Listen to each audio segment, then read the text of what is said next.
Ayan, kumusta po ang lahat? All is well. Sapagkat grace is greater than all. Greater than quizzing, greater than ng ating tinatawag na abagat. Malakas po yung ulan kanina, no? Malabo. Zero visibility sa gawing bukawi. Marilaw, malakas po yung ulan. Pero sabi ko nga, higit na makapangyarihan ng biyaya ng Diyos. Hindi pwedeng hindi ituloy ang gawain ng Panginoon sapagkat siya ang Diyos na siyang gumagawa ng mga gawain. No? Sabi niya, kung saan may 2 at 3 nakatipon sa kanyang pangalan, ang Diyos po ay nasa ating kalagitnaan. Kaya, salamat sa Diyos sapagkat ang disenyo ng Diyos, hindi niya tayo pinili para bagsakan ng puot. Di ba, natandaan po natin yung ating mensahe nakaraan. Hindi tayo pinili ng Diyos para bagsakan ng puot, kundi para iligtas sa pamagitan ni Hesus Kristo. Kaya yan po yung ating topic nakaraan. At ngayon ay maganda po yung ating tatalakayin. Sino po sa inyo naniniwala na nung tayo po ay kubilala at nakakilala sa Panginoong Jesucristo, tayo po ay naging mga anak ng Diyos? No? Kaya pag-uusapan po natin ay ang pagiging anak ng Diyos. No?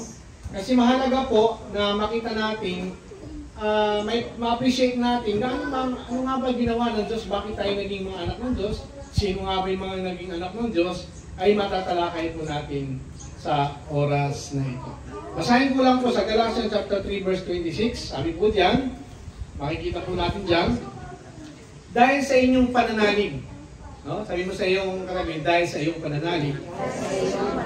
No? Yung pananalig po na yan ay hindi rin galing sa atin, binigay yan ng Diyos. Tandaan po natin, marami pong pag-aaral dyan, kala natin tayo yung nagmamayabang, nanalig ako.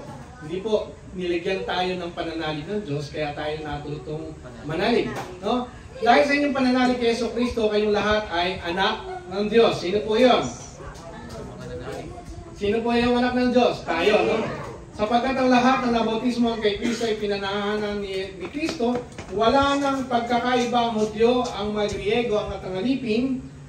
Sabi pa riyan, at ang Malaya, ang lalaki at babae, kayong lahat ay iisa dahil sa inyong pakikipag-isa kay Kristo Jesus. At kung kayo kay Kristo, kabilang kayo sa lahi ni Abraham at tagapagmana ng mga ipinangako ng Diyos. Purihin po yung pagkabasa ng salita ng Diyos, tayo muna po manalangin. Dakilang Diyos na makapangyarihan sa lahat. Salamat po sa iyong biyaya ng karunungan at kaalaman. Salamat po sa Banal na Espiritu na siyang magpapaunawa sa amin patungkol sa inyong ginawa. Sa buhay po ng bawat isa sa amin, kami po'y naging mga anak mo dahil sa iyong ginawa sa buhay po ng bawat isa sa amin. Salamat po Panginoon sa paghahayag ng iyong salita na makita namin ano nga ba ang naging posisyon namin, ano nga ba yung kalalagayan namin sapagkat dahil walang ibang magandang posisyon kundi ang kami nasa inyong anak na si Jesucristo. Salamat po Panginoon sa oras na ito. Sa iyo po ang aming papuri, pagdakila, pagdawalatin sa tanging pangalan ng Panginoong Jesucristo. Amen. Okay, ang pagiging anak po ng Diyos ay tandaan po natin hindi ito nakabase sa antas ng buhay. Ibig sabihin ng antas ng buhay, ikaw ba'y mayaman, o ikaw ba ay katamtaman lang yung katatayo mo sa buhay, ikaw ba'y mahirap. Hindi ho nakabase doon, ikaw ba'y maharlika, ikaw ba'y hari, ikaw ba'y prinsipe, o ano man yung katatayo mo sa buhay, ikaw ba ay meron tungkulin sa gobyerno, hindi po doon nakasalalay. Hindi nakabase sa antas ng buhay, hindi nakabase sa kasarian, lalaki ka ba, lalaki lang ba ang ginawang anak ng Diyos, o babae lang ba yung ginawang anak ng Diyos. Hindi po doon nakabase.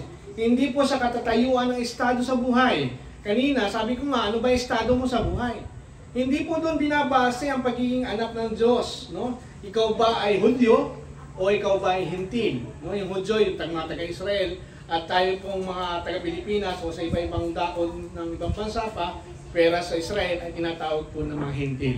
Hindi po doon nakabase. Dahil ang pagiging anak po ng Diyos, ang pagiging anak ng Diyos ng isang tao, ay nakabase, ito po ay buhat sa Diyos. Nakabase sa Diyos at buhat sa Diyos sa magitan ng pananalig kay, kanino? Kay Hesus Kristo.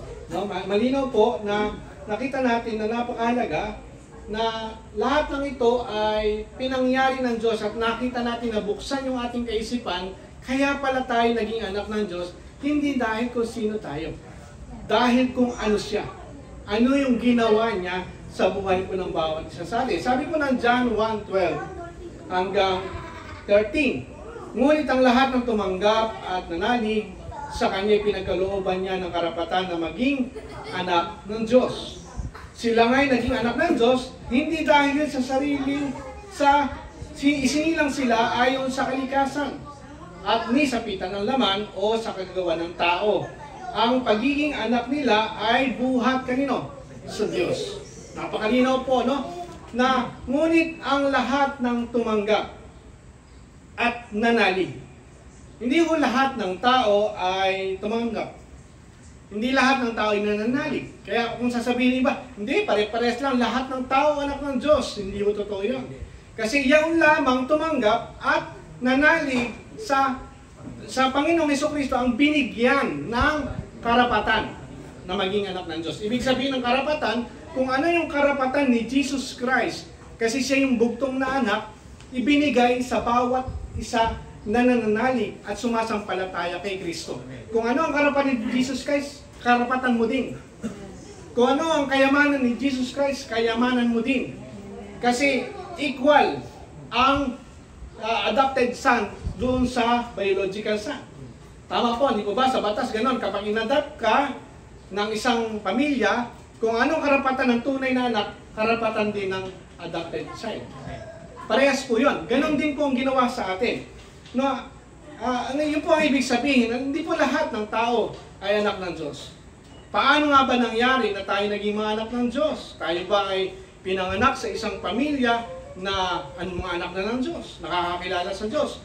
Tayo ba ay naging anak ng Diyos dahil marami tayong ginawa, marami tayong mabubuting bagay na ginawa, kaya tayo naging mga anak ng Diyos? Ngayon pong, ang tanong, kung alam na natin na tayo anak ng Diyos, ngayong anak na tayo ng Diyos, ano nga ba yung natanggap natin? Kasi hindi lang ikaw ginawang anak ng Diyos, merong benepisyo ang pagiging anak ng Diyos. Na kapag nakita natin kung gaano tayo naging mahalaga sa harapan ng Diyos, kung paano tayo naging mga anak ng Diyos, kasi wala hong anak ng Diyos na pinababayaan ng Diyos Ama.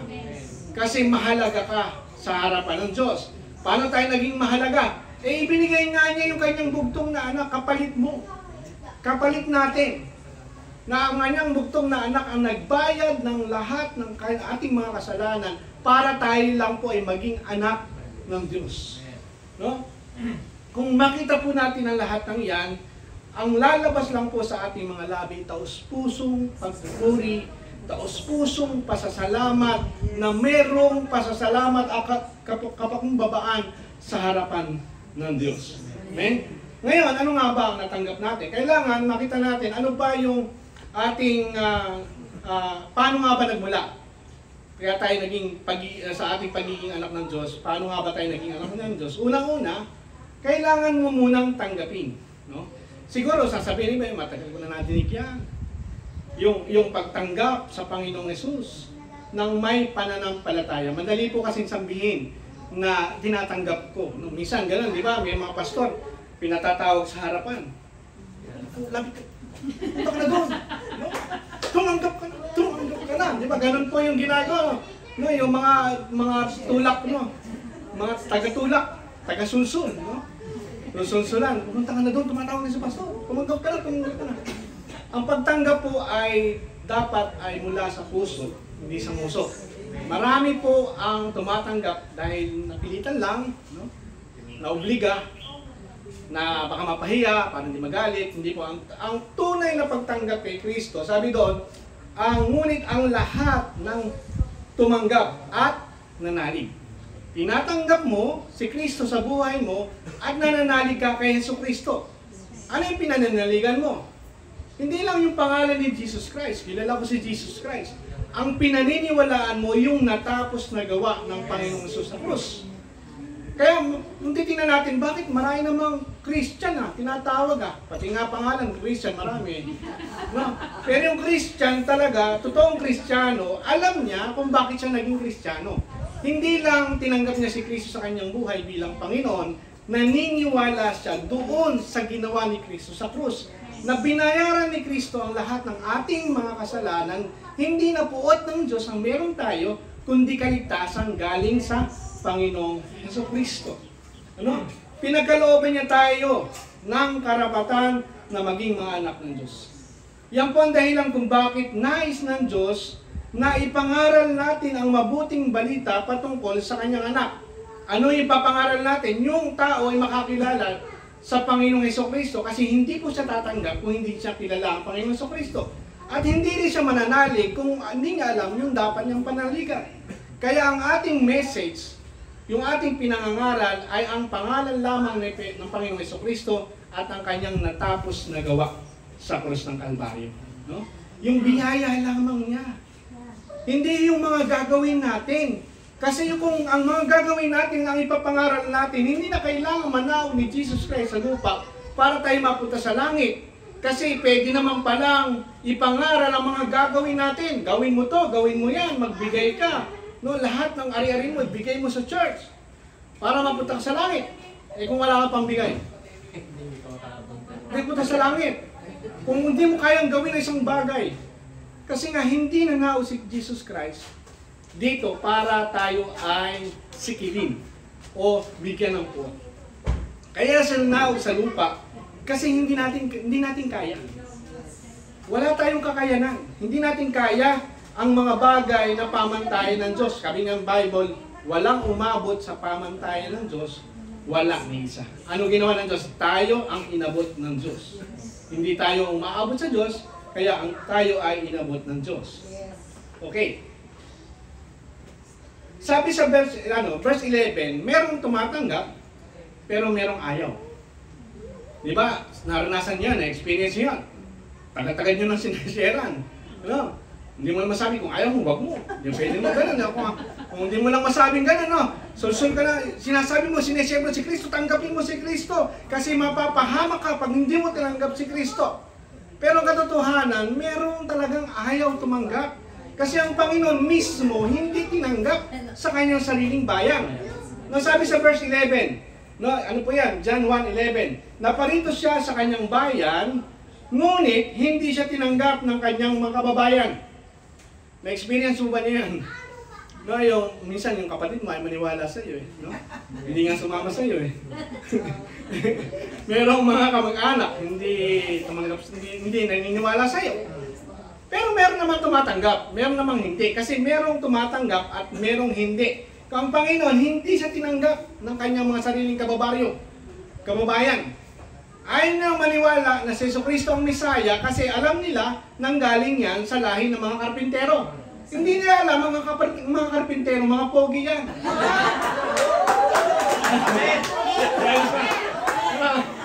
Ibig sabihin, kaya kasi nila nakabase ang pagiging tagapagligtas ng Panginoon, kala nila manggagaling sa isang lahi na marangal, sa isang hari. Ano, sa isang hari na abangan nila, hanggang ngayon naabangan pa nga nila. Hindi nga nila matanggap na si Jesus Christ yung Messiah. Ano, meron talaga hindi tumatanggap. At yung mga hindi tumatanggap, siyempre, wala silang karapatan. At ang may karapatan lamang, yaon lamang tumanggap at nanalig sa Kanya ang pinagkalooban ng karapatan na maging anak ng Diyos. Sino po yung tumanggap at nanalig sa Panginoon? Kaya may karapatan ka bilang anak ng Diyos. Okay. Ang kailangan lang tanggapin at manalig. Ano nga ba tanggapin at manalig? Unang-una, si Kristo yung daan. Sabi sa John 14:6, si Jesus ang daan, ang buhay at ang katotohanan. Walang makakapunta sa Ama kung hindi sa pamagitan ko. Sabi ng Panginoong Jesucristo, ano yung tatanggapin dito? Ano yung pananaligan dito? Na walang ibang daan.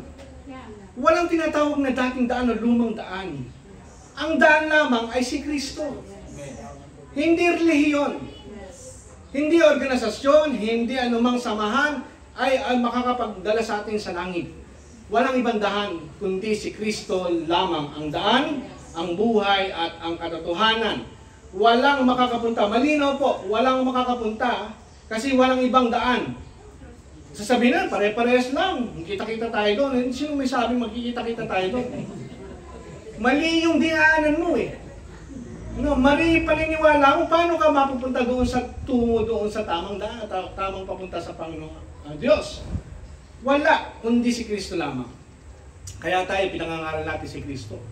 Hindi si pastor, hindi si bishop, no? Hindi si obispo, hindi ko sino-sino mga santo. Hindi po natin inano yan. Pero ang totoo lang, sinasabi natin ang Bible, walang ibang daan. No? Walang ibang daan, kundi si Kristo lamang ang daan, ang buhay, at ang katotohanan. Sabi po ng John 6:47, sinasabi ko sa inyo, ang nananalig sa akin. Sino po nagsabi nito? Si Jesus. Ang nananalig sa akin ay may buhay na walang hanggan. Kanino mananalig? Kay Kristo. No? Ang malinaw po, ang Panginoon po mismo nagsabi, at ang Panginoong Jesucristo natin ay hindi sinungaling. No? Wala po siyang sinasabi ng kasinungalingan, pawang katotohanan lamang. Si Kristo ang daan, ang buhay at ang katotohanan. Kapag nanalig ka kay Kristo, ikaw ay may buhay na walang hanggan. No? Walang ibang pangalan. No, hindi ka pwedeng ligtas ng mga tao na mga matutuwid na tao nung unang panahon. Maganda na po, binirespect po natin sila. Kasi sila yung mga ginamit ng Panginoon. Pero hindi nga tayo kayang dalhin patungo sa langit. No? Marami tayong pinaniniwalaan ng ating mga ninuno, tinuro sa atin, yan yung daan para ikaw ay maligtas, yung para magkaanak ka, pumunta ka sa bando, magsayo ka. No, di ba? Yung malapit lang, no? Yung ganun, di ba? Pero katotohanan, walang ibang pangalan na binigay ng Diyos na sukat ikaligtas ng tao. Sabi po sa Acts 4:12, kanino? Kay Jesucristo lamang matatagpuan ang kaligtasan sapagkat sa silong ng langit. Ibig sabihin ng silong langit, sa kalangitan, dito sa sanglibutan, walang ibang kaligtasan matatagpuan kundi sa tanging pangalan lamang ni Jesucristo. No, hindi po sa samahan. Tandaan po natin, pag mayroong mga tao nagsasabi sa iyo, sumanib kayo sa amin, maliligtas ka, ano, tumakbo ka palayo. Kasi hindi totoo yun. Ano, hindi totoo yun. Kapag napunta ka sa amin, sa reliyon namin, maliligtas ka. Pero kailangan ma-audit ka. Magkano sweldo mo? Magkano ikatbo mo? Ano? Yan ganun, di ba? Yan ganun. Pag hindi ka sumunod, tiwalag ka, wala ka na sa langit. Ano? Pero pag bumalik ka ulit, nasa langit ka na naman. Kaya litong-lito ka, langit, lupa, langit, lupa, langit, lupa. Ano? Kasi nga, nakabase sila sa kung sino-sino. Pero ang tanging daan, sino? Kay Jesucristo lamang matatagpuan ang kaligtasan sapagkat sa silong ng langit ang kanyang pangalan lamang. Pag sinabing lamang, walang ibang pangalan na ibinigay ng Diyos sa ikaliligtas ng tao. Kaya lagi natin pinangangaral si Kristo. Kasi hindi natin kaya iligtas ang tao kahit anong gano'n tayo magaling magsalita, kundi ang Panginoon Jesucristo lamang ang nagliligtas. Sabi po ng John 3:36, ang nananalig sa anak ay may buhay na walang hanggan. Ngunit ang hindi tumatalima sa anak, hindi magkakaroon ng buhay na walang hanggan. Mananatili sa kanya ang puot ng Diyos. Malinaw. No, malinaw, kapag ang tao ayaw manalig, ayaw sumampalataya sa anak sa Panginoong Jesucristo, wala siyang buhay na walang hanggan. Ano yung buhay na walang hanggan? Yung langit. Diba? Yung tinatawag nating langit. Sino sa inyo gusto pumunta sa langit? No? Huwag muna ngayon. Gusto natin pumunta sa langit, ay kailangan meron kang pananalig sa anak ng Diyos. No? Meron kang pananalig sa anak ng Diyos. Kasi kung wala kang pananalig, wala kang langit. Langit-langitan lang. No? Langit-langitan lang ang papupuntahan mo. Kasi Kristyanuhan ka lang pala. Hindi tunay na tumanggap kay Kristo. Ang pagtanggap kay Kristo mula sa puso, naggagaling sa puso, papalabas. Kaya sinasabi mo ang pananampalataya mo kay Kristo. No? Wala nang puot sa atin. Sabi ng turo ni Pastor Paul nakaraan, di ba? Wala na tayong puot, kundi salvation. Ang tinanggap natin galing sa Panginoong Jesucristo. Okay. Ano pa? Kaya, yung sinasabi natin, lagi natin binabanggit na gayon na lamang yung pag-ibig ng Diyos sa sanglibutan. Binigay niya ang kanyang bugtong na anak upang sino man sa kanya ay sumampalataya ay hindi mapahamak. Kasi kapag hindi sumampalataya, mapapahamak. Pero ang sasampalataya kay Kristo, hindi mapapahamak, kundi magkakaroon ng buhay na walang hanggan. Ang buhay na walang hanggan, kapiling ang Diyos. Kapiling ang Diyos sa langit. No? Dalawa kasi yon. Yung hindi tumanggap, buhay na walang hanggan sa kapahamakan. Pero ayaw ng Diyos ang lahat ng ito. Gusto ng Diyos ang tao'y maligtas. Kaya, sinugo niya ang kanyang anak, hindi upang hatulan, sabi diyan, hindi para hatulan at maparusahan ang sanlibutan. Yung sanlibutan, ang tao. No? Kundi iligtas ito sa pamagitan niya. No? Yun po yung tinanggap natin sa Panginoong Hesus. Kaya tayo naging anak ng Diyos. Dahil nagkaroon tayo ng kaunawaan sa biyaya niya, nakilala natin na merong tagapagligtas. Na merong tagapagligtas na siyang daan at ang buhay ng katotohanan, at kapag sumampalataya tayo, may buhay tayong walang hanggan. No? Pero, tingnan natin sa 18. Hindi nahahatulang maparusahan ang nananampalataya sa buktong na anak. Sino yun? No? Sino yung nananampalataya? Tayo yun. Wala na tayong hatol. No, ang humahato lang sa'yo, yung kapitbahay mo. Asawa. Minsan asawa, di ba? Nahatulan ka kaagad. No? Eh sabi, wala nang hatol sa mga... Wala nang hatol, wala nang parusa sa mga na kay Kristo. Ngunit, tinatulan na maparusahan ang hindi nananampalataya sa Kanya. Kasi meron talagang hatol sa tao. Wala pa si Jesus Christ sapagkat ang lahat na nagkasala at ang lahat ay hindi umabot sa pamantayan ng Diyos at ang kapayaran ng kasalanan ay kamatayan. Wala pa ang Panginoong Jesucristo, laging may kamatayan na nakalaan sa tao. Kasi ang tao ay nagkasala. Malinaw, hindi dahil ang tao ay naging gumawa ng kasalanan kaya sa nagkasala. Kaya sa naging makasalanan dahil sa ginawa ni Adan. Malinaw, lagi natin na pag-uusapan yan, ano? Pero ginawa ng Diyos, tayo po ay ginawa niyang mga anak dahil nanalig tayo. Nagkaroon tayo ng pananalig sa biyaya ng Diyos. Nagkaroon tayo ng pananalig at tayo naging mga anak ng Diyos. At hindi ito gawa natin. Kaya wala tayong dapat ipagmalaki. No? Bakit ka pupunta sa langit? No? Eh kasi ganito yung ginagawa ko. Lagi kong nandoon sa Polo, Valenzuela. Okay po yun. Okay po yun. Pero hindi yun yung way ng kaligtasan. Kaya ka nagpupunta sa Polo, Valenzuela, kahit baha, kung sino sa inyo mga nabaha, no? Kahit baha, nandito ka. Bakit? Kasi ligtas ka na. Yung puso mong ligtas, hindi papayag na hindi makapakinig ng salita ng Diyos. Hindi yung pupunta ako doon kasi pagka-absent ako, baka hindi na ako ligtas. Hindi po ganun. Kaya ka pumupunta kasi desire ng puso ng isang ligtas na tao ang makinig ng salita ng Diyos. Yung bang pumunta ka sa isang church hanggang alas 2. No? Ngayon, nandito ka na naman sa ibang church. Bakit? Kasi yung puso mo, tama, di ba? Mag-uugapaw. Parang sa'yo, parang hindi sapat yung isang gawain. Gusto ko pang makapakinig ng salita ng Diyos. Di ba? Yun po yung spirito ng Diyos na nasa atin. No?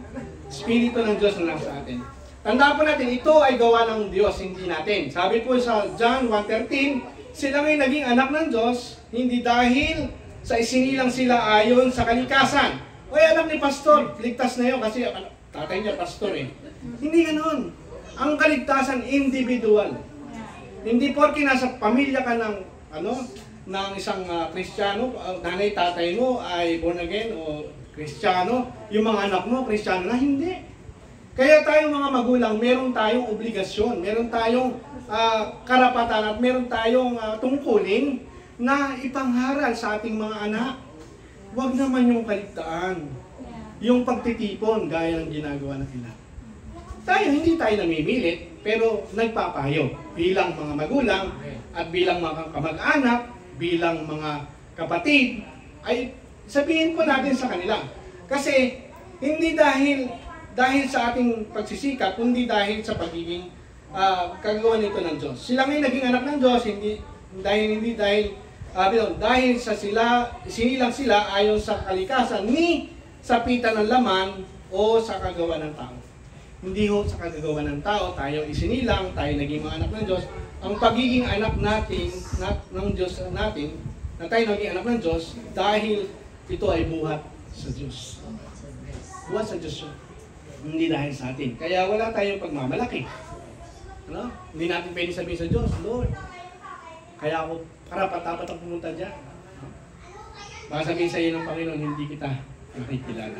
Sabi sa 1 Peter 1:3, 1 Peter 1:3, purihin natin ang Diyos at Ama, ang ating Panginoong Jesucristo, dahil sa laki ng habag niya sa atin. Ano yung malaki sa Diyos? Habag. Tayo isinilang sa isang panibagong buhay. Dati alipin, naging anak.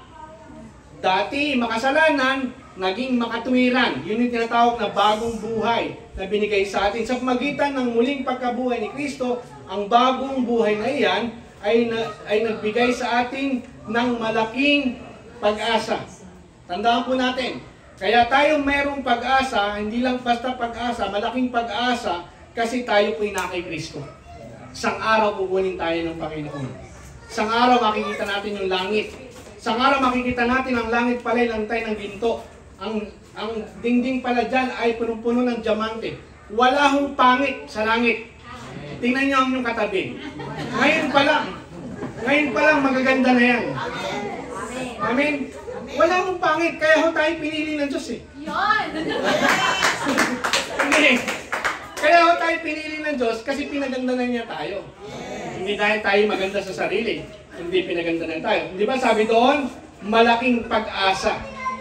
Binigyan niya tayo ng malaking pag-asa, yung bagong buhay na meron tayo. Kasi kung wala tayo kay Kristo, yung pag-asa natin nasa Quezon City lang. No? Doon na natin matatagpuan yung pag-asa sa Quezon City.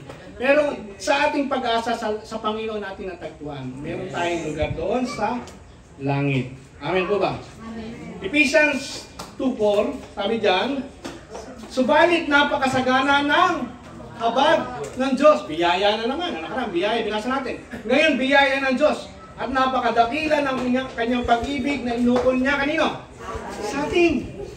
Binigyan niya tayo, pinagkukulan niya tayo ng pag-ibig. Dakila yung kanyang habag. Ang kanyang pag-ibig ay dakila sa bawat isa sa atin. Tayo binuhay niya kay Kristo kahit nung tayo po'y patay pa dahil sa ating pagsuway. Hindi ho hinintay ng Diyos na tayo maging masunurin. Hello? Yun po'y tinatawag na grace. Yung wala kang kakayanan na sumunod sa Diyos, pasaway ka pa, pero iniukol na niya yung pag-ibig niya sa atin. Minahal niya tayo. Inibig niya tayo kasi wala ko talagang umabot sa pamantayan ng Diyos. Kahit na sino mang matuwid, banal. No? Wala ni isa. Wala nang humanap sa Diyos. Wala ni isa. Walang umabot sa pamantayan ng Diyos. Kaya tayo nakaabot sa Diyos dahil naligtas nga kayo dahil sa kanyang kagandahan. Kaya hindi natin pwedeng pagmalaki. Kaya ako naligtas, ganito ako, ganyan ako. So, kung ganyan ang pananaw mo, baka wala ka sa langit. Kasi wala hong mayabang sa langit. Walang mapupuntang mayabang sa langit. Sabi ng Ephesians 2:8, dahil sa kagandahan loob ng Diyos ay naligtas kayo sa pamagitan ng pananalig kay Kristo. At ang kaligtasan ito ay kaloob ng Diyos. Hindi mula sa inyo, hindi ito dahil sa inyong mga gawa, kaya't walang dapat ipagmalaki ang sinuman. Kaya pagdating sa langit, wala yung kwento, wala kayo sa lolo ko. Walang ganon. Wala ka sa ginawa ko. Wala ka sa binigay ko.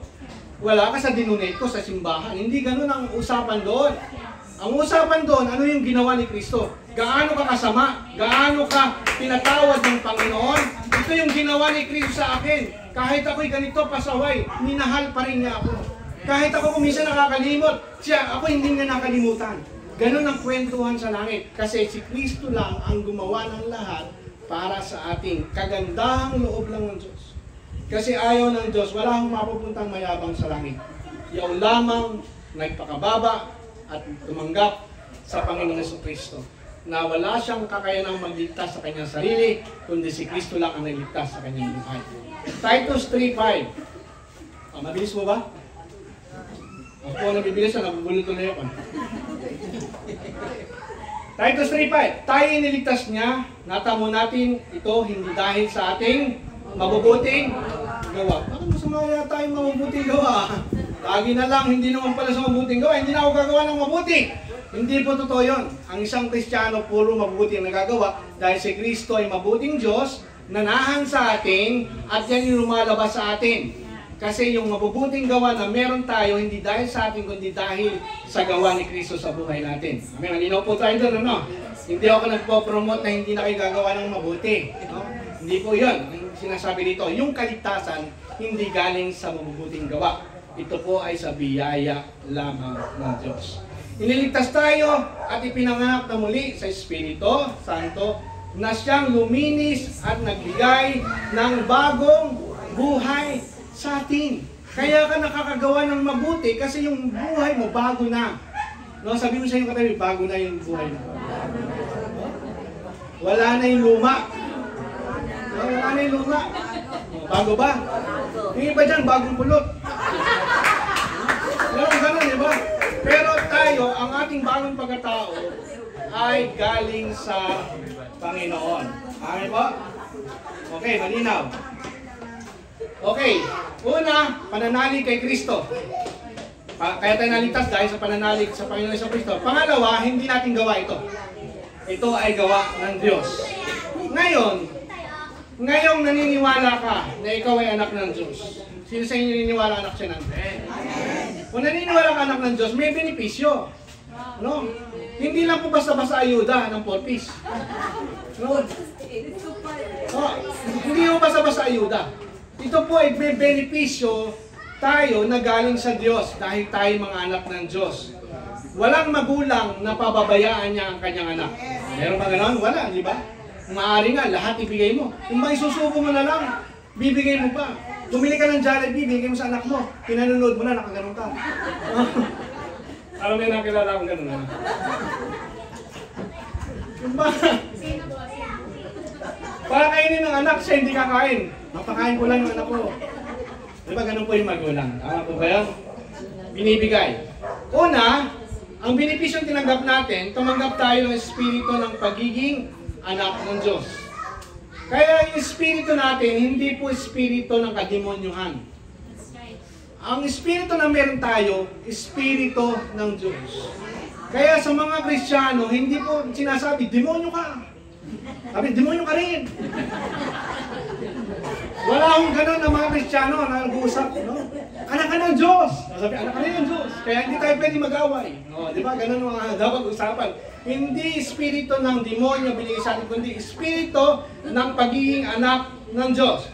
Romans 8:14. Ang lahat ng binautismuhan, pinapatubayan ng espiritu ng Diyos ay mga anak ng Diyos. No? Lahat ng pinapatubayan ng espiritu ng Diyos ay mga anak ng Diyos. Pag wala kang espiritu ng Diyos, hindi ka anak ng Diyos. Pero alam mo na meron kang espiritu ng Diyos. Sino sa inyo naniniwala meron sa espiritu ng Diyos?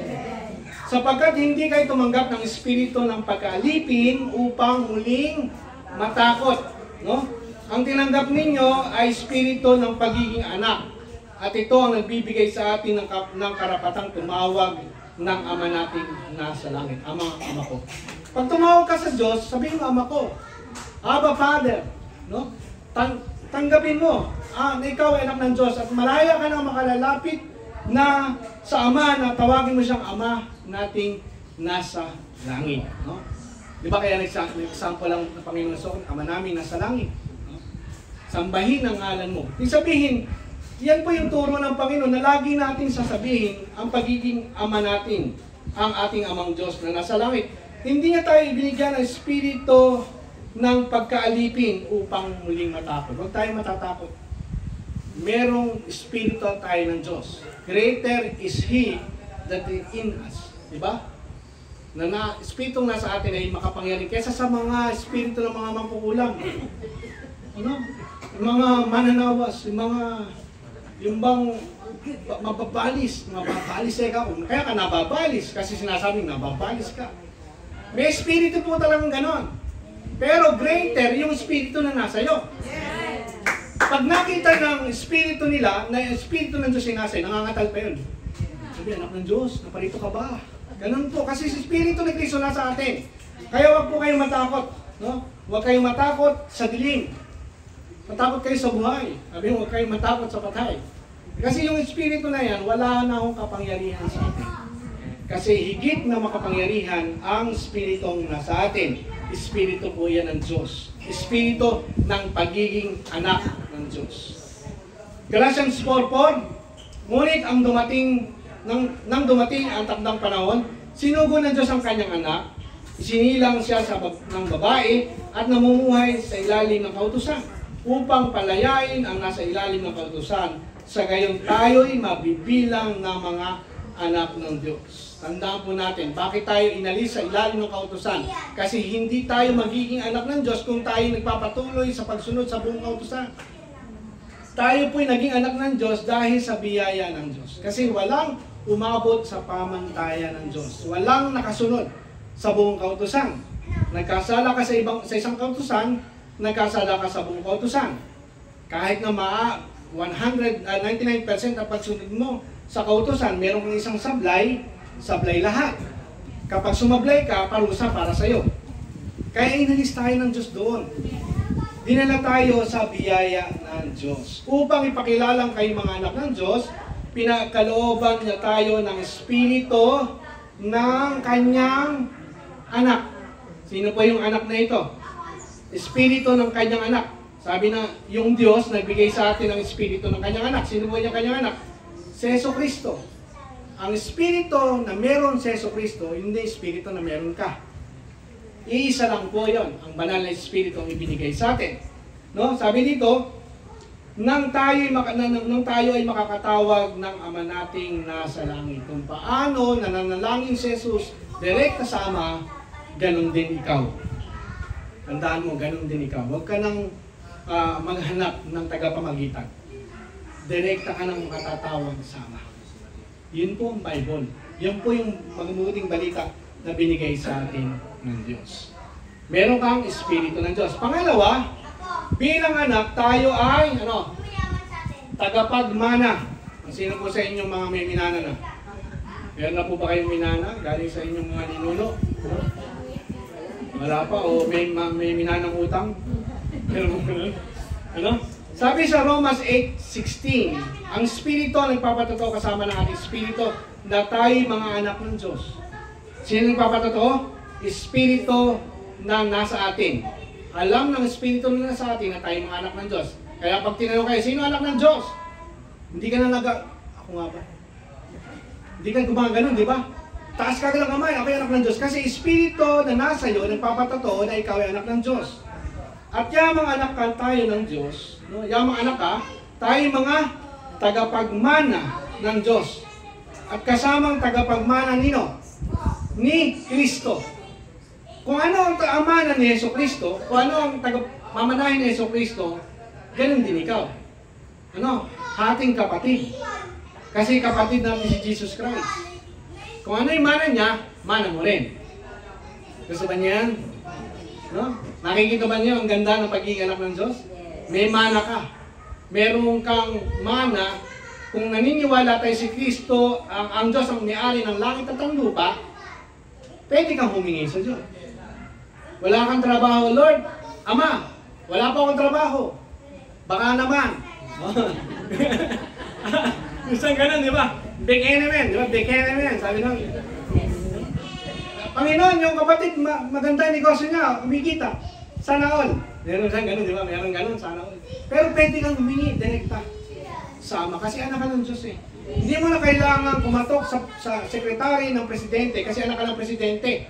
Hindi mo na kailangan magpa-schedule. Eh, meron po akong schedule sa aking ama.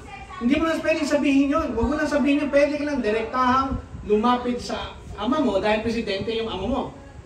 Ganun din tayo. Anak tayo ng Diyos, tayo tagapagmana kasamang tagapagmana ni Kristo, sapagkat kung tayo nakipagtiis sa Kanya, tayo dadakilain din kasama Niya. Ano? Kung ano ang kadakilaan na meron sa Jesucristo, tayo po ay may kadakilaan din. May mana tayo. Sabi mo sa'yo katabi, may mana ka. Gusto mo na bang makuha? Gusto mo na bang kunin? May mana.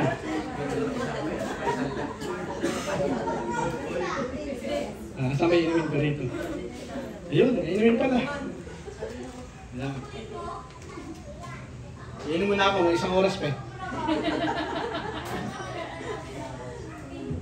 Okay. Galatians 4:7. Kaya't hindi ka na alipin, kundi anak. Sapagat anak, ikaw ay tagapagmana ayon sa kaloob ng Diyos.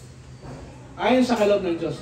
Kailangan magkaroon tayo ng kaisipan na tulad ng isang anak. Hindi tayo, yung kaisipan natin ng pagiging alipin, ay alisin na natin. Panginoon, nag-serve ako. Ako ay abang mong lingkod, Panginoon. Kaya dulutan mo ako, Panginoon, ng mga hinihiling ko. Ganun po, yung bang nagpapahirap ka kasi alipin ka. Panginoon, alipin mo po ako. Bigyan mo naman po ako, Panginoon, ng bonus. Di ba ganun? Nag-overtime ako. Tapos wala akong nakuha overtime, Panginoon. Nag-double time akong paglilingkod sa iyo. Hindi po ganun kaisipan ang gusto ng Diyos sa atin. Ang kaisipan ng gusto ng Diyos sa atin, maging kaisipan ng isang anak. Merong intimacy. Merong pusong alam mo kung sino yung tinatawagan mo bilang ama. Hindi yung nagpapahirap ka para mapansin ka ng ama. Hindi. Kahit wala kang gawin, pansin ka ng ama. Bakit? Kasi anak ka niya. Sa isang magulang, hindi niya pwedeng hindi pansinin yung kanyang anak. Kapag nagtampo yung anak mo, ikaw ay nahihirapan. No, dahil lang sa Jollibee. McDonald's. No? Ganun, di ba? Nahihirapan ka. Pakikitaan ko po kayo ng isang istorya sa Bible. No? Ng isang kaisipang alipin. Tingnan natin sa Luke 15:28. Sino po nakakaalala ng alibugang anak? Sino po na-highlight sa alibugang anak? Yung bunso. Di ba yung bunso? Yung bunso, dalawa silang anak, panganay at bunso. No, wala kang pangatlo kasi dalawang anak. Sabi nung bunso, ama, kukunin ko na ang aking mga mana. Sa katuruan, wala pa akong nakukuha mana. Pagkat ni namamatay yung magulang. Pero dahil mapagmahal yung ama, binigay yung mana. Ngayon, yung bunso, inubos niya sa walang kapararakang buhay. Lahat, ginawa niya, bisyo doon, bisyo dito, inubos niya. Naubos to hanggang naubos siya. Wala siya nang ni isa, ni singkunduring, wala siya. Nagtrabaho siya bilang alipin, tagapag-alaga ng baboy. At dahil sa gutom niya, maging pagkain sa baboy, gusto niya nang kainin. No? Ang ginawa niya, naisip niya, babalik na lang ako sa aking ama at sasabihin ko sa kanya, Ama, sasabihin ko sa kanya, nagkasala po, gawin niyo na akong alipin. Pero lagi po palang binaantay ng ama.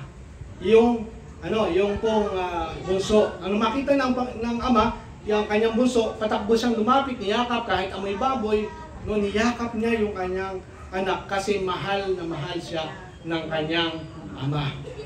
No? Pero meron pang isang anak. Yung isang anak din yun eh. Parehas lang sila. Parehas sila ng mana, parehas sila ng posisyon, anak, panganay at bunso. Ngayon, dumating yung bunso, yung panganay. Tingnan natin sa Luke 15:28. Nung narinig ng panganay na dumating yung kanyang kapatid, naghanda, nagpatay ng tupa, nagkaroon ng handaan, masaya, nagkaroon ng kasiyahan. Ito po yung naramdaman ng kanyang kapatid. Nagalit ang panganay at ayaw itong pumasok sa bahay. No? Kaya lumabas ang kanyang ama at inamo-amo siya. No? Tara na, pasensya ka na, nakasigawan kita. No, meron gano'n, nakasigawan na. Tapos sabi, inamo-amo, ngunit sinabi nito, sabi nung panganay, pinaglingkuran ko po kayo sa loob ng maraming taon. Servant, di ba? Servant mind, hindi siya bilang anak. Yung kanyang kaisipan, tulad ng isang lingkod. Pinaglingkuran ko po kayo sa loob ng maraming taon. Kailan may hindi ko kayo sinuway. Di ba? Ganun ang mga lingkod, mga alipin, hindi sinusuway. Hindi siya binigyan ng sakit ng ulo. Ngunit minsan hindi niyo ako binigyan ng kahit isang bisirong kambing. Hindi na value. Hindi na value. Parang may hugot lagi, no? Parang yung hindi na value yung ginagawa ng panganay. Lagi niya sinusumbat niya ngayon sa kanyang ama. Kasi yung kaisipan niya, kaisipang alipin. Tandaan po natin. Ngunit ni minsan hindi niyo ako binigyan ng kahit isang bisirong kambing. Hindi na nga tupe. Kambing na lang. No? Bisirong kambing, sa kabila ay tupe. Ito, kambing na lang, pwede na. No? Pero masama yung loob niya. Kasi yung kanyang pagpapagal, yung kanyang paghihirap, yung kanyang self-worth, self-effort ay hindi nabibigyan ng pansin. No? Sabi doon, para magkatuwaan kami ng aking mga kaibigan. Okay, sunod. Subalit, nang dumating ang anak ninyong lumustay ng inyong kabuhayan sa mga masasamang babae, ipinagpatay pa ninyo ng pinatabang guya. O, ayan, guya na ginamit, no? Kasi sa kanya kambing lang, pwede na eh. Pero espesyal yung binigay doon sa bunso. Minsan, ganun yung highlights, di ba? Ang highlights sa bunso. Sumagot ang ama, anak, lagi kitang kapiling. Sinasabi, anak, hindi mo sinabing alipin. Hindi mo sinabing servant. Pero yung kaisipan nung panganay na servant siya, naglingkod siya, lahat ginawa niya, sinunod niya ang kanyang ama. Pero wala siya natanggap. Pero sabi doon, lagi kitang kapiling. Ang lahat ng ari-arian ko ay sa iyo. Yung ba, lahat ng ari-arian niya, sa iyo, sabi ng ama, lahat ng ari-arian ko sa iyo. Bakit pwede ka naman magpatay? Kahit baka, patayin mo pwede. Kasi sa iyo yun. Minsan ganun po tayo. Nagmamakaawa tayo, Lord, paurang awa nyo na. Ang kailangan magkaroon tayo ng kaisipan, Lord, salamat. Kasi alam ko, anak mo ko, pinagpala mo ko. Alam ko, Panginoon, may nakalaan ka para sa akin. Alam ko, Panginoon, ikaw may-ari ng langit at ng lupa. Ang lahat ay sa iyo at sa akin din. Amen? Lahat ng meron ang Diyos, meron ka. Yun po ang ibig sabihin dito. Lahat ng akin ay sa iyo, sabi sa iyo ng Diyos. Kaya maging kaisipan natin, tayo ay mga anak ng Diyos. Pag meron kang kailangan, sabi mo sama. At angginin mo yung pangako ng Ama. Kasi wala siyang pangako na hindi. Lahat ng pangako ng Diyos ay yes and amen. Di ba? Pag wala kang viewers sa yung vlog, tatag sa'yo. Lord, sana po maraming viewers para ma-monetize. Meron gano'n, di ba? Bakit? Hindi ba magagawa yun ng Diyos? Lord, yung aking binibenta, sana mabili. Lord, mabibili po ito. Hindi mo pa sinasabing sana mabili. Sabihin mo lang, mabibili ito, mauubos to. No? Kahapon, nag-text sa akin si Sir Chase, maulan. No? Sabi ko, wala na ulan yun pagdating ko sa polo. Kasi kailangan bitawan yung kapangyarihan na meron ka bilang anak ng Diyos. Amen? Hindi dahil magaling ka, kundi dahil magaling ang Diyos na nangako sa iyo, bibigkasin mo lang yan, pakakawalan mo lang. Amen? Amen. Palakpakan po natin ang Panginoon. Ikaw ay tagapagmana. Sabihin mo sa iyong katabi, tagapagmana ka.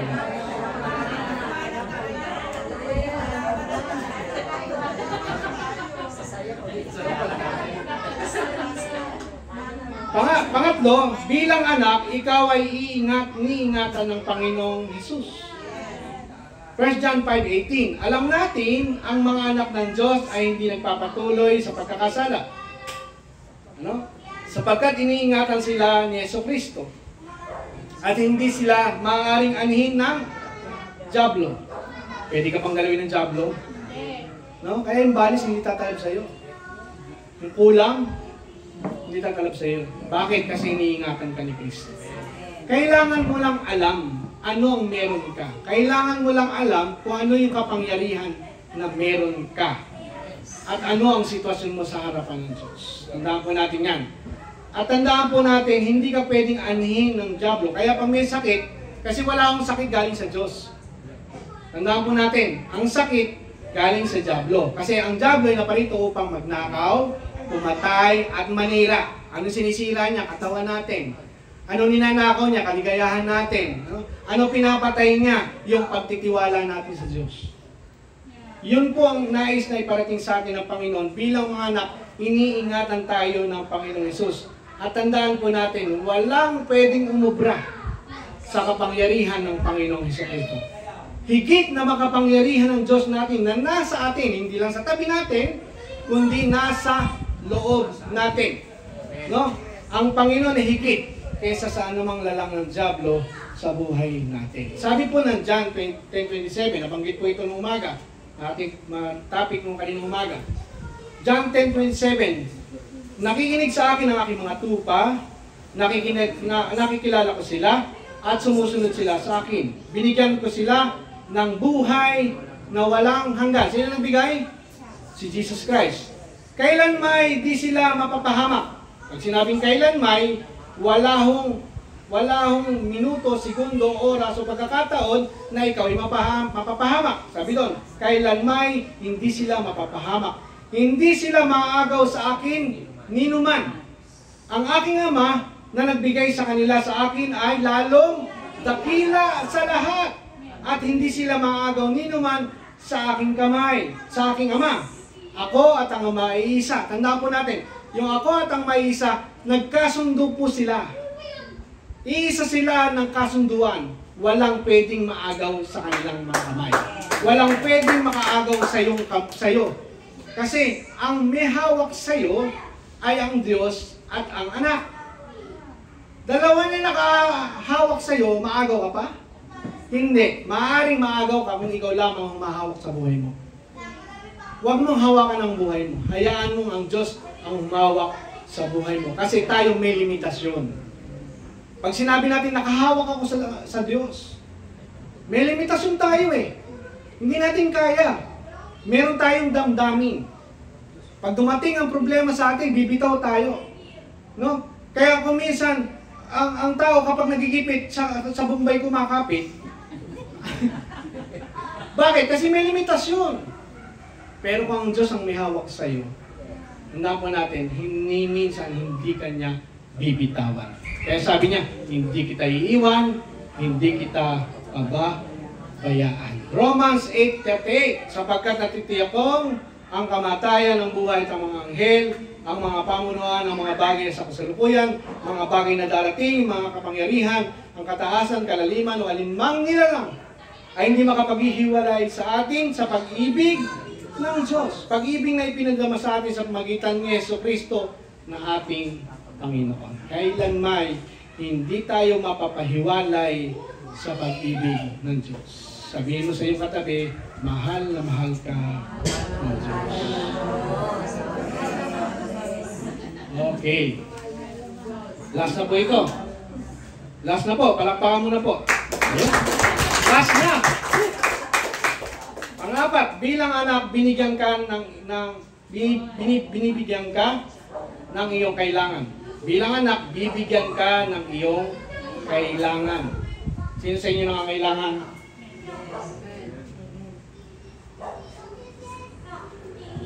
Sino sa inyo? Ano kailangan nyo? Marami. Diba? Pag mayroong Judith, kailangan. Pagka wala nang makitang doon sa lalagayan ano lang, yung takalan na lang yung nakikita. Yung gatang na lang, kailangan ng bigas. No? Ibinuksan ng rep, puro tubig ang laman. Kailangan.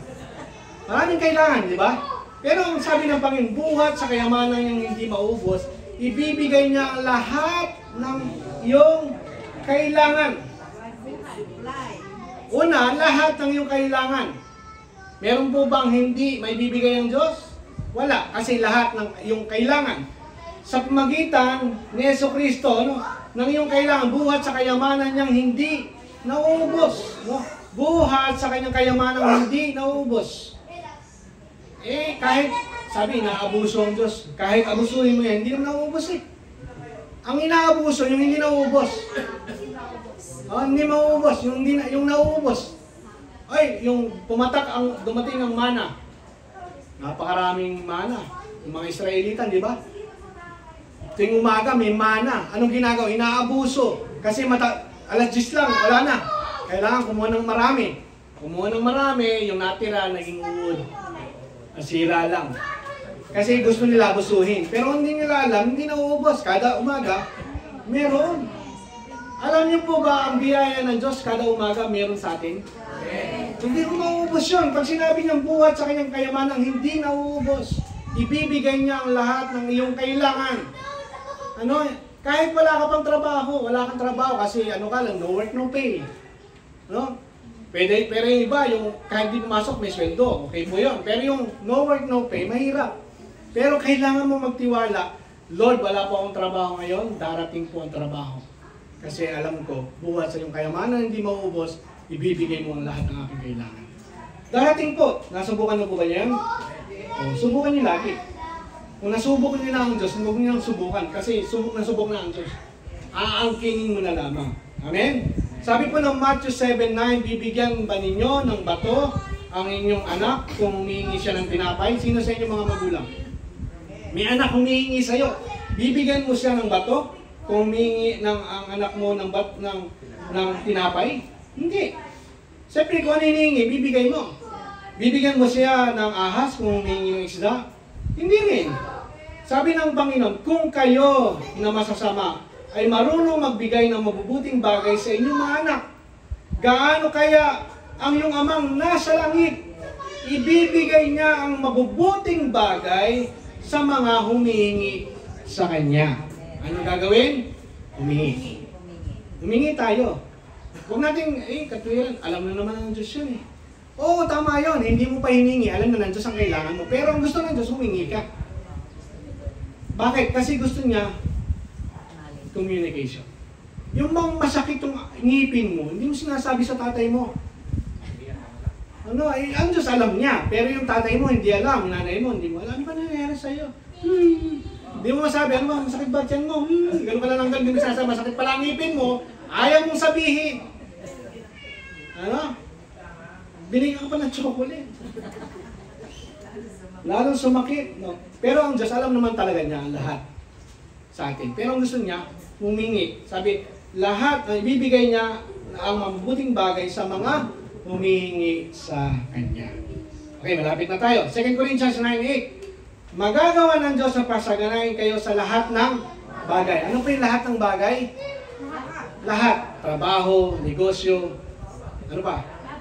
Ayun, pag-ibig, kung ikaw ay pinaglilipasan na, no? ng kalendaryo, no?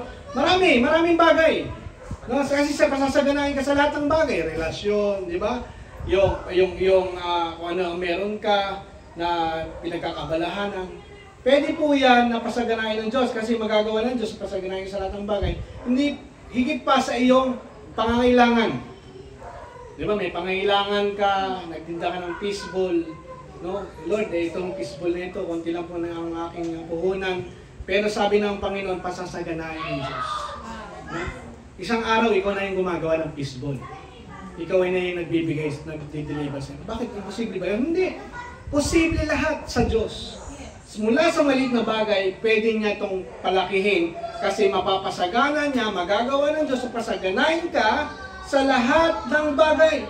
Higit pa sa iyong pangangailangan. Hindi lang kailangan mo, kundi higit pa rito upang magamit mo, o upang may magamit kayo sa pagkakawang gawa, gaya ng sinasabi ng kasulatan, siya'y namumudmod sa mga dukha, walang hanggan ang kanyang kabutihan.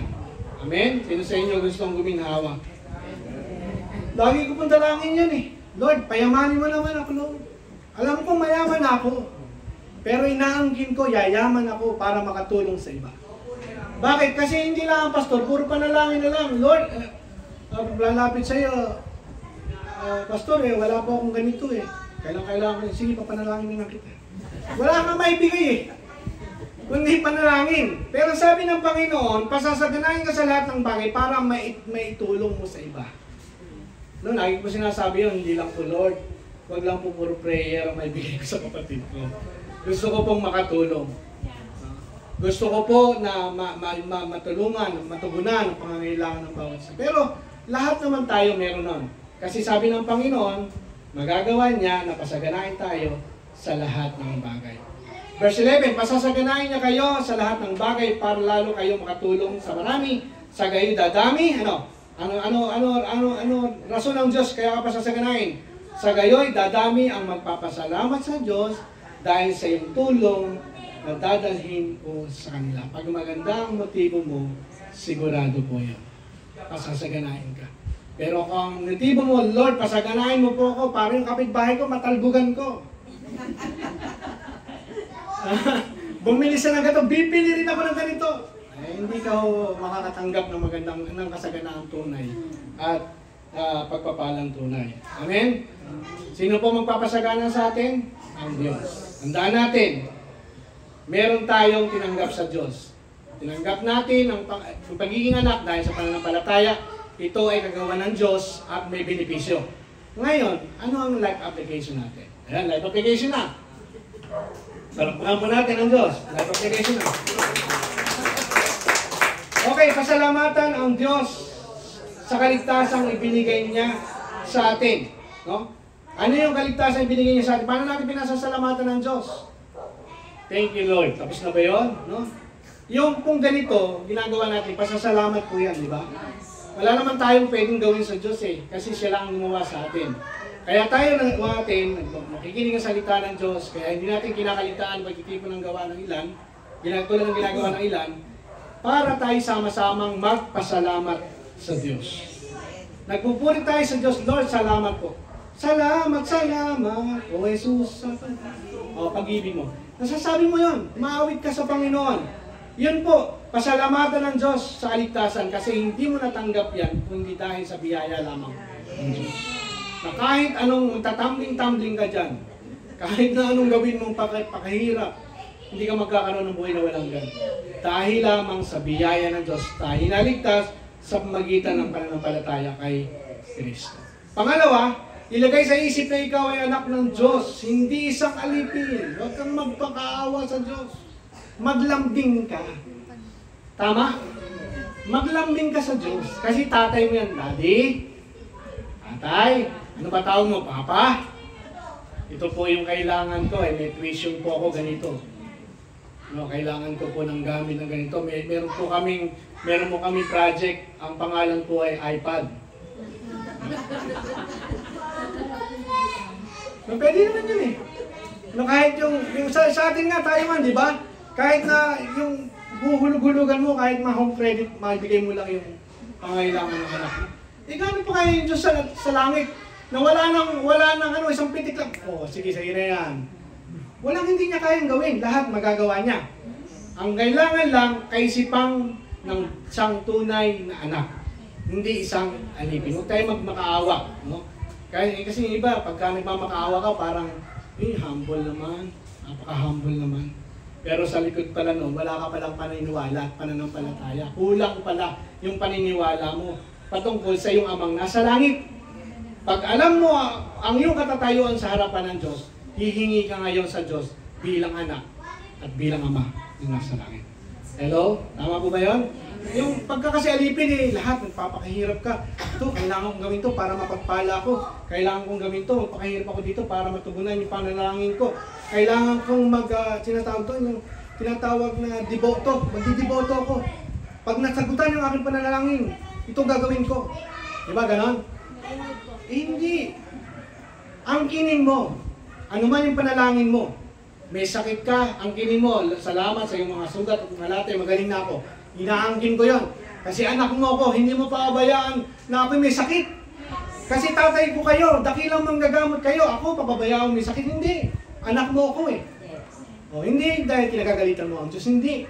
Pinaniniwalaan mo kung sino yung ama mo nasa langit. Amen? Kaisipan bilang isang anak, hindi isang alipin. Pangatlo, maniwala na kasama kang tagapagmana ni Kristo. Kung ano ang para kay Kristo, yun yung din para sa'yo. Amen? Maniwala tayo doon? Ano ba yung para kay Kristo? Sa tagapagmana siya ng kaharian. Ng langit at ang lupa, ang Diyos ang may-ari ng langit at ang lupa. No? Ang Diyos, ang Panginoong Jesus, mayroong kapangyarihan. May kapangyarihan ka rin. Magpalayas. Sabi kanina, yung mga demonyo. Umayas kayo, lalayas po yun.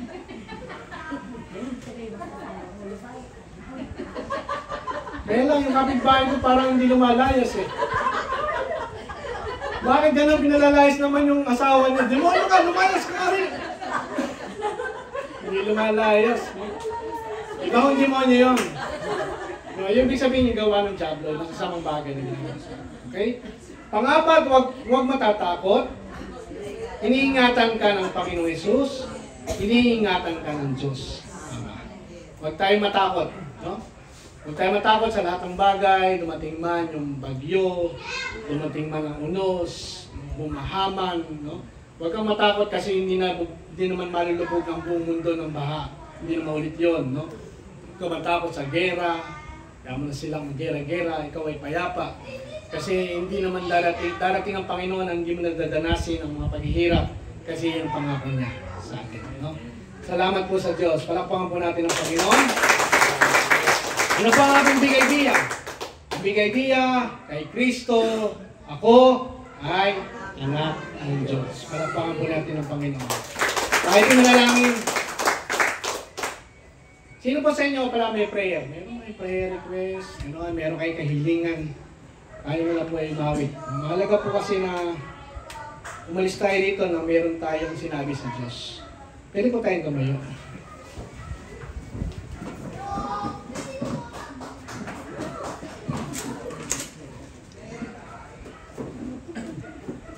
Hindi ko po alam ang iyong kalalagayan, pero sa Panginoon po walang nalibihin.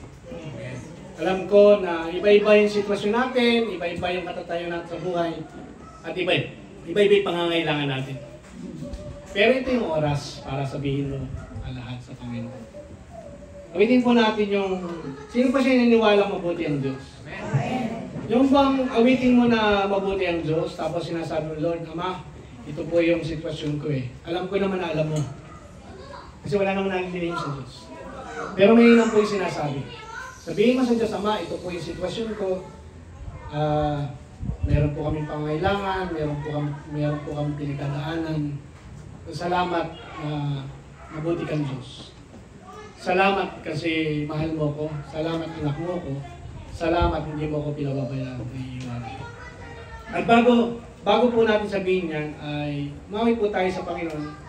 At habang inaawit po natin ito, maaari mong sabihin sa iyong isip, sa iyong damdamin, sa iyong puso. Ano ba yung gusto mong sabihin sa Diyos? At ang Diyos po ay hindi hubingi. Alam po ng Diyos ang pangangailangan mo, bagos kailangan lang din natin sabihin. Panginoon, ito po yung sitwasyon ko. Salamat. At sa ating paghingi, pasalamatan po natin ng Diyos na siya po ay tumutugon sa lahat ng ating mga dalangin. Sige po tayo po umawit sa Panginoon. Awitin po natin ito. Ay buti-buti mo.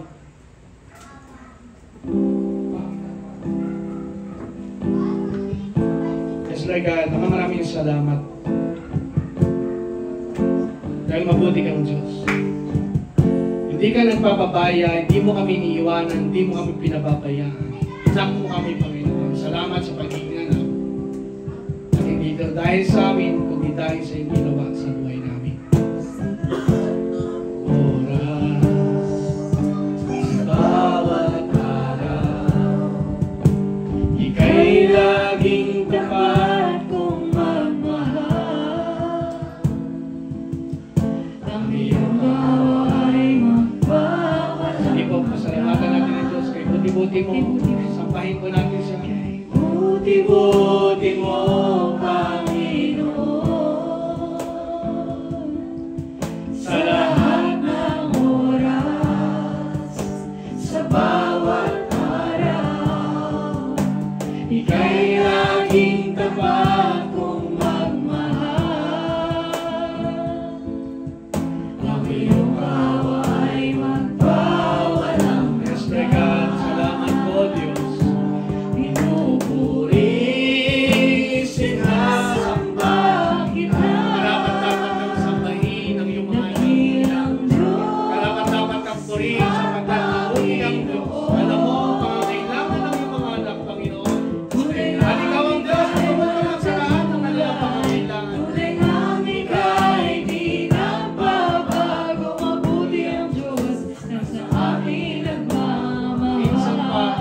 Buti-buti mo, Panginoon. Salamat po sa iyong kabutihan. Salamat sa iyong kasalanan ng iyong biyaya, Panginoon. Sa lahat ng pagkilos. Sa pag-alam mo, Panginoon. Alam mo ang sitwasyon ng iyong mga anak. Laging tapat kong magmahal. Ang iyong awa ay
nais mong sabihin sa iyong amang nasa langit, anak ka ng Diyos, kung kaisipan mo ay anak ng Diyos at ang Diyos ay handang makinig sa akin, sabi ng Panginoon, lahat ng akin ay sa iyo at lahat ng sa akin ay galing sa Diyos.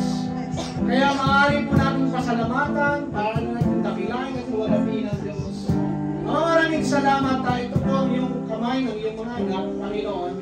Salamat po sapagkat walang bagay na mahirap para sa inyo. Wala akong nalilihim sa inyo. Alam mo, Panginoon, ang kalalagayan ng sitwasyon ng iyong mga anak. Salamat po sapagkat iniingatan mo kami. Walang pwedeng umagaw sa amin sa iyong mga kamay.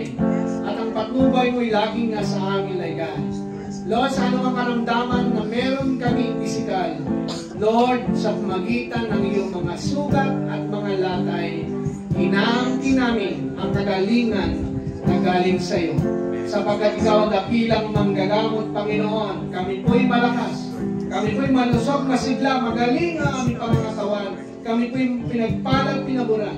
Kami po'y mabubuhay ng mahaba. Salamat po, Diyos, sapagkat ikaw ang provider. Ikaw ang Jehovah Jireh, na nagpo-provide ng pangangailangan ng iyong mga anak. Higit pa sa aming pangangailangan, ibibigay mo sa iyong mga anak upang makatulong po kami at magkaroon kami ng pagkakataong magkawang gawa sa ibang tao at may bahagi namin ang mensahe ng iyong biyaya, ng iyong natapos na gawa sa krus ng Kalbaryo upang ang mga tao ito makasama namin sa pagpapasalamat at pagpupuri sa iyo, Panginoon. Maraming salamat po, Diyos. Tunay nga, maraming salamat sa mensahe mo. Kami ay iyong mga anak. Ikaw ang aming amang nasa langit. Malaya po namin kayong matawag na Abba Father.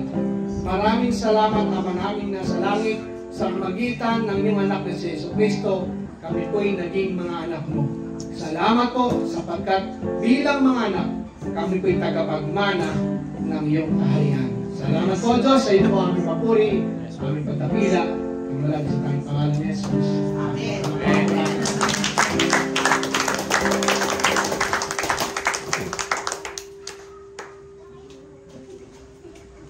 Oh, amen, amen.